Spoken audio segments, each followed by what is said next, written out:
In the remote regions of Western Canada, there is a network of highways that stretch across forests, mountains, and isolated communities. One of the most well-known routes connects British Columbia to the Yukon and eventually to Alaska. It was built during the Second World War to serve as a military supply line, but over time it became a lifeline for the small towns scattered across the north. For many drivers, the journey is peaceful and scenic. Long stretches of road pass through quiet forests where the nearest town might be hours away. Gas stations are rare, cell service is unreliable, and at night the darkness feels almost complete. But over the years, these same highways have become linked to a series of disappearances. People have gone missing while traveling between towns, often along lonely stretches of road where there were no witnesses and no cameras. Families across the region began to notice the pattern. Different towns, different years, but similar circumstances. A person traveling alone, a last sighting near the highway, and then nothing. 3 of those cases, spread across nearly 2 decades, would leave a lasting mark on the communities along this corridor. In the summer of 1989, 24-year-old Alberta Williams was living in Prince Rupert, a coastal city in northern British Columbia. She was known as a gentle and quiet person who stayed close to her family and community. Prince Rupert is surrounded by water, mountains, and thick forests. It is beautiful, but it is also remote. Travel between communities often required long drives along isolated highways. At the time, public transportation in the region was limited, and many people depended on rides from others to move between towns. Alberta grew up in the Gitano First Nation.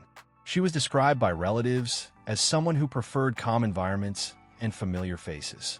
She was close to her family, and like many young adults in the region, she sometimes moved between communities to visit relatives, look for work, or spend time with friends. Life in the north was not always easy. Jobs were limited, distances were long, and transportation was not always reliable. Hitchhiking had become a common way for people to travel, especially for short distances between nearby towns. It was something many people did without thinking too much about the risks. In the days leading up to her disappearance, Alberta was in Prince Rupert. There was nothing to suggest that anything unusual was about to happen. To those around her, it seemed like an ordinary time in her life. On August 25, 1989, Alberta was last seen in the Prince Rupert area. The exact timeline of her movements that day was never fully confirmed. Investigators later believed she may have been trying to travel along Highway 16, a major route that connects several northern communities and links to the broader highway system leading toward the Yukon and Alaska. Highway 16 passes through long stretches of forest and mountainous terrain. Some parts of the road run for miles without any towns, homes, or businesses nearby. In 1989, there were even fewer services than there are today. Fewer gas stations, fewer patrols, and very little communication infrastructure. When Alberta did not return home, her family began to worry. At first, there was hope that she had simply gone to stay with someone and would return soon. In small communities, it was not unusual for people to travel without informing everyone of their plans. But as time passed, that hope slowly turned into concern. Her family reported her missing, and word began to spread through the community. Friends, relatives, and local residents started asking questions and looking for any sign of where she might have gone. Search efforts began, but the vast landscape made it extremely difficult. The highway stretched across hundreds of miles of forest. There were countless places where a person or a vehicle could disappear without being noticed. Days passed with no confirmed sightings and no clear leads. Then, about 2 weeks after Alberta was last seen, a grim discovery was made. Her body was found near Highway 16, not far from the area where she had reportedly been traveling. The news spread quickly through the community. What started as a missing person case was now a confirmed tragedy. Investigators examined the scene and began trying to piece together what had happened. They interviewed possible witnesses and looked for any information that might explain how Alberta had ended up there. But the challenges were enormous. The location was remote, and there were no cameras, no reliable eyewitness accounts, and very little physical evidence that could clearly point to a suspect. The case soon became difficult to solve. For Alberta's family, the loss was devastating. Not only had they lost someone they loved, but they were also left without answers. There is no clear explanation of who was responsible or why it had happened. In small communities, tragedies like this are felt by everyone. People know each other. Families are connected. News travels quickly, and the impact lingers for years. Alberta's death created a sense of unease along the highway. People began to talk more openly about the risks of traveling alone, especially along remote stretches of road. Parents started warning their children about hitchhiking. Some drivers said they felt nervous stopping for strangers, even when they wanted to help. Despite the investigation, no one was ever charged in connection with Alberta's death. The case remained open, but with limited evidence and few leads, progress was slow. Over time, the case faded for national headlines, but it was never forgotten by her family or her community. For them, the questions remained just as strong as they were in the first days after her disappearance. What had happened in those final hours? Who had been the last person to see her alive? And why had no one been held responsible? As the years passed, more disappearances would be reported along the same network of highways. At first, these cases were treated as separate incidents, each with its own circumstances and its own investigation. But for many families, the similarities were impossible to ignore. Young women traveling alone, last seen along remote stretches of road. Few witnesses, little evidence, and cases that remained unsolved for years. Alberta Williams' case would later be remembered as one of the earliest widely known tragedies connected to this region. At the time, few people realized that it would become part of a much larger and more troubling pattern. For a family, though, it was never about patterns or statistics. It was about a daughter, a sister, and a relative who had once been part of their daily lives. Every birthday, every holiday, and every family gathering became a reminder of the person who was no longer there. Years later, her name would be spoken at vigils and memorial walks. Her story would be shared alongside others who had vanished along the same highways. Crosses and ribbons would appear along the roadside, marking places where families believed their loved ones had last been seen. These memorials served as quiet reminders that the highway was more than just a road. For some, it was the last place they ever saw someone they cared about. Despite the passage of time, Alberta's case has never been fully resolved. Investigators have reviewed the file more than once, and advances in forensic technology have given some families hope that answers might still come one day. But as of now, the person responsible for her death has never been identified in a court of law. For those who knew Alberta, the questions have never truly gone away. The memory of that summer in 1989 still lingers, tied to a stretch of highway that looks quiet and ordinary to passing drivers. To most people, it is just another road through the forest. But to her family, it is the place where everything changed and where the answers they have been waiting for may still be hidden somewhere beyond the trees. More than 15 years later, another young woman would vanish along the same region. Tamara Chipman was 22 years old and living in Prince Rupert. Friends described her as outgoing and friendly, someone who enjoyed being around the people she cared about. She was known for her warm personality and the way she easily connected with others. People remembered her as someone who liked to laugh, someone who could make others feel comfortable even in unfamiliar situations. Like many young adults in the region, Tamara's life was shaped by the geography around her. Northern British Columbia is beautiful, but it is also spread out. Towns are separated by long stretches of forest, rivers, and mountains. Traveling between communities often meant long drives along highways that cut through isolated terrain. Public transportation options were limited, especially in smaller towns. Buses did not run frequently, and many routes were not covered at all. Because of this, hitchhiking had become a common way for people to travel short or even moderate distances. For many residents, it was simply part of daily life. Tamara, like others her age, sometimes relied on rides from passing drivers to get where she needed to go. It was not seen as unusual in her social circle. Friends, relatives, and even strangers often helped each other along the highway. In the days leading up to her disappearance, there were no widely reported signs of trouble. To those around her, life appeared normal. She was spending time in the area, moving between communities, and staying in contact with people she knew. On September 21st, 2005, Tamara was seen near the town of Terrace, a community located along Highway 16. The road there runs through dense forest and follows the curves of rivers and valleys. Long stretches of the highway are quiet, with only the occasional passing vehicle. That day, witnesses reported seeing Tamara standing near the roadside. She appeared to be hitchhiking, waiting for someone to stop and offer her a ride.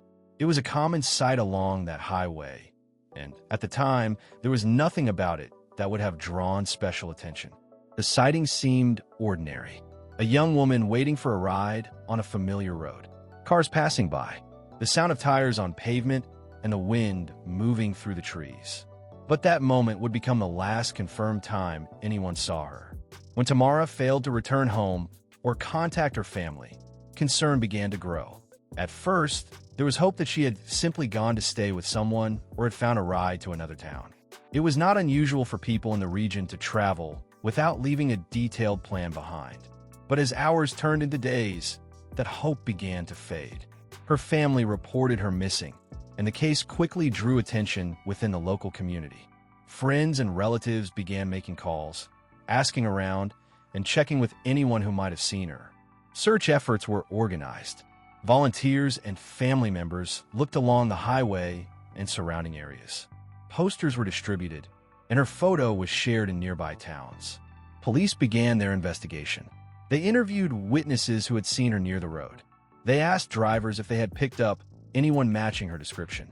They followed up on tips and tried to reconstruct her movements that day. But the information was limited. No one could confirm who she might have gotten into a vehicle with. There was no known suspect, no specific car that stood out, and no clear direction of travel. On September 21st, 2005, Tamara was seen near the town of Terrace, a community located along Highway 16. The road there runs through dense forest and follows the curves of rivers and valleys. Long stretches of the highway are quiet, with only the occasional passing vehicle.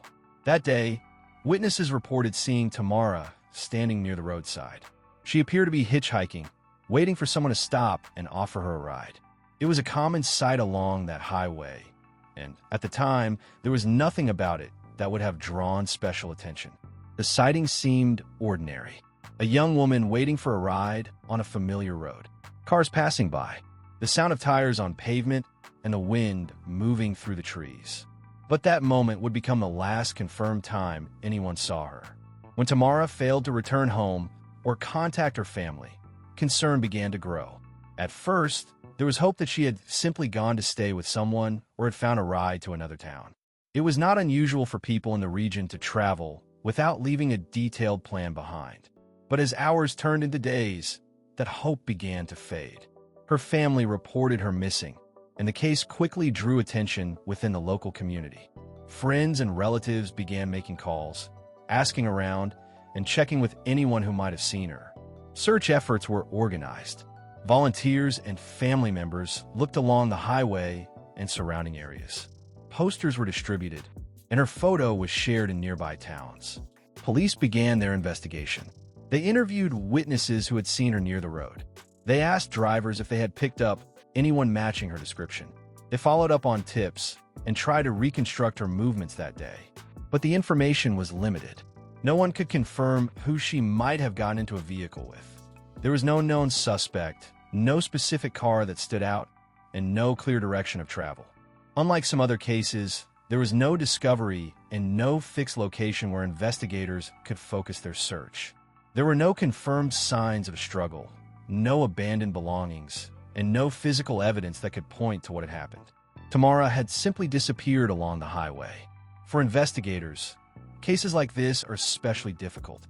Without a last known vehicle or a clear timeline, the search area becomes enormous. Highway 16 stretches across hundreds of miles of remote terrain. Forests, rivers, side roads, and isolated pullouts create countless places where someone could vanish without being noticed. The longer time passed without new information, the more difficult the case became. Witness memories faded. Potential leads went cold. The chances of finding physical evidence decreased with each passing day. For Tamara's family, the waiting was the hardest part. There was no confirmed outcome, no place to visit, no clear explanation of what had happened. Every phone call, every knock on the door carried the possibility of news. They continued to search for answers. They spoke to police, organized awareness efforts, and kept her name in the public eye. They refused to let her case be forgotten. Within the community, her disappearance brought back painful memories of earlier cases. People began to notice the similarities. Another young woman, another roadside sighting, another disappearance connected to the same highway. Conversations that had once been quiet and private started becoming more open. Families shared stories. Elders spoke about warnings that had existed for years. Parents became more cautious about letting their children travel alone. Some drivers who had once stopped regularly for hitchhikers began to hesitate. Others said they felt uneasy driving certain stretches of road at night. The highway, which had once been seen as a normal part of daily travel, started to carry a different reputation. Despite search efforts and investigations, Tamara's case remained unsolved. Months passed, then years, without a confirmed breakthrough. Her disappearance became one of the many cases linked to the region that would later be referred to as the Highway of Tears. The name reflected the grief felt by families who had lost loved ones along those remote roads. For Tamara's family, the label did not matter as much as the absence itself. What mattered was that someone they loved had left one day and never returned.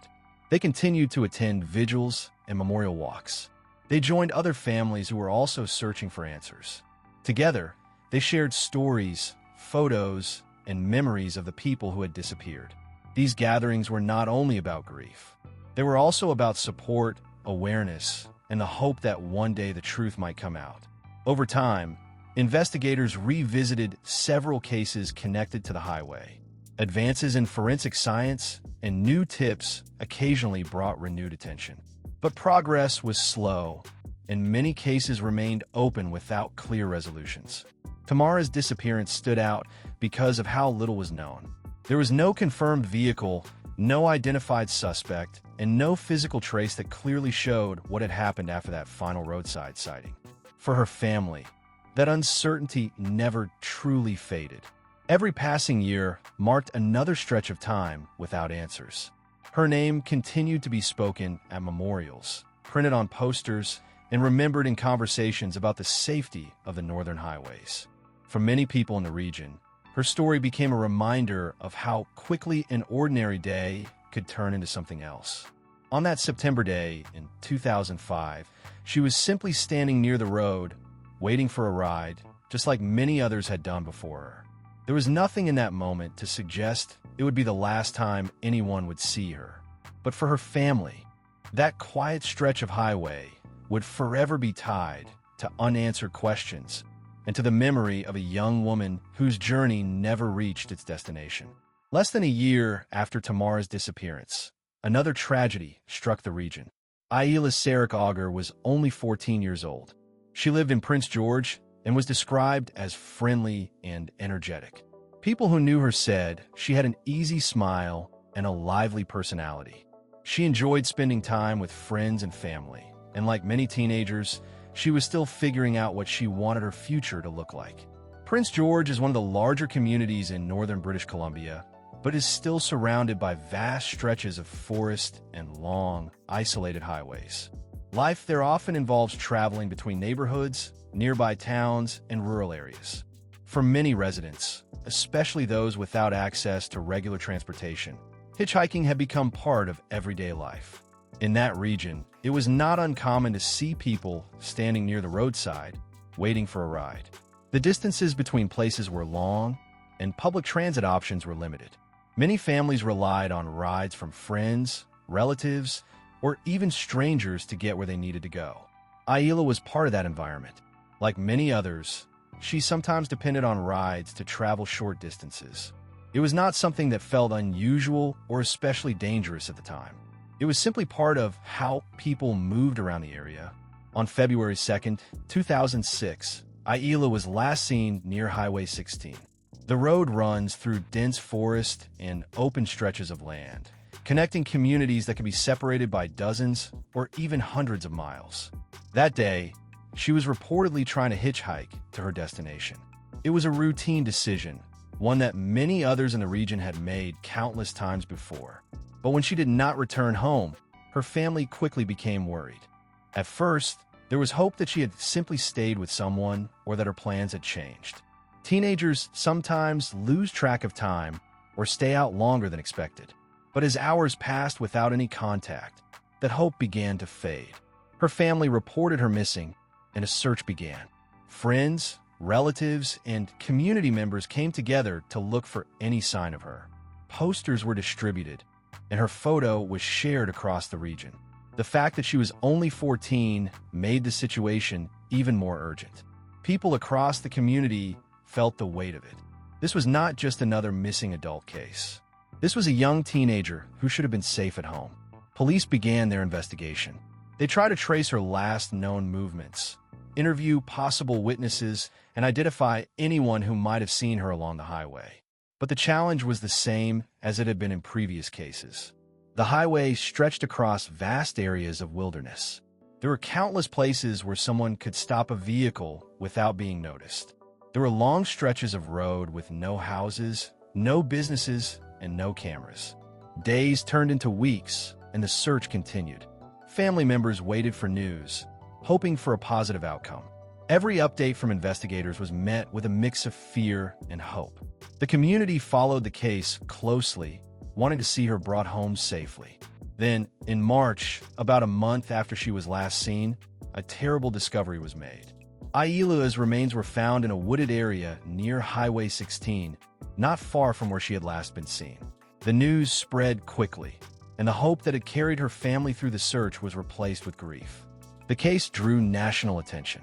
News outlets across Canada reported on the story. Many people were shocked by her age. She was only 14 years old, and her death highlighted the growing concern about disappearances and violence along the northern highways. For families who had already lost loved ones along those roads, the case felt painfully familiar. Another young person, another disappearance linked to the highway. Another family left with questions. Community members organized vigils and gatherings to honor her memory. People came together to support her family and to show that she would not be forgotten. Candles were lit, and her name was spoken alongside others who had vanished or been found along the same route. The case also brought renewed attention to the issue of transportation in the region. Many families spoke out about the lack of safe and reliable options. They explained that hitchhiking was not always a choice made out of recklessness, but often out of necessity. Long distances, limited bus services, and the high cost of travel left many people with few alternatives. For some, standing by the roadside was the only way to get where they needed to go. As investigators continued their work, they examined the evidence and followed possible leads. They interviewed people, reviewed tips, and tried to reconstruct what might have happened in Aila's final hours. But despite the attention and the efforts, the case proved difficult to solve. There was no immediate arrest, no clear suspect publicly identified, and no simple explanation for what had happened. Like several other cases connected to the highway, it remained unsolved. For her family, the loss was overwhelming. Not only had they lost someone so young, but they were also left with the uncertainty that comes with an unsolved case.